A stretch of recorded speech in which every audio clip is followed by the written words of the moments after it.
Qualification के scenario में अब मामला थोड़ा सा संगीन होता हुआ नजर आ रहा है। क्योंकि कल पंजाब ने अपना चौथा मैच लगातार हारा है। ऐसी स्थिति में उन्होंने पिछली टीमों यानी कि नीचे वाली टीमों को एक मौका दे दिया है जो ऊपर आ सकती है।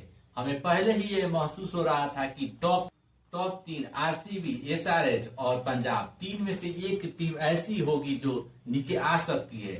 और वो स्थिति आज बनती हुई नजर आ रही है कि पंजाब शायद टॉप 4 से बाहर हो सकती है यदि किसी ने टॉस जीतकर फील्डिंग करने का निर्णय लिया। और यह डिसीजन डीसी के लिए सही साबित हुआ, क्योंकि पंजाब जबरदस्त खेलते हुए 210 रनों की टारगेट था, लेकिन वहां पर पिच बहुत अच्छी थी, इसलिए कहीं ना कहीं 20-30 रन कम रह गया पंजाब। वैसी स्थिति में जब दिल्ली बैटिंग करने आती है और उन्होंने जबरदस्त खेला और लास्ट में जाते जाते दिल्ली ने पंजाब को एक जबरदस्त झटका दिया और इस मैच को दिल्ली ने 19 ओवर में जीतकर पंजाब के लिए चिंता पैदा कर दी है।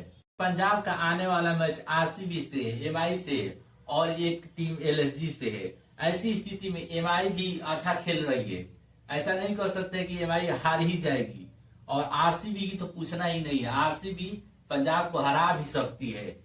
और इसी की स्थिति हम जानते ही है, या तो पटक देते हैं या तो पटका जाते हैं। ऐसी स्थिति में पंजाब के लिए बहुत खतरे की स्थिति पैदा हो गई है। और नीचे वाली टीम जैसे सीएसके और आरआर के लिए ये चांसेस बहुत अच्छा हो गया कि वो लड़ाई कर ऊपर आ सकते हैं, यानी टॉप 4 में आने की स्थिति में रह सकते हैं। बाकी आप इसके बारे में क्या सोचते हैं, कमेंट करके बताइए। थैंक यू ये वीडियो देखने के लिए।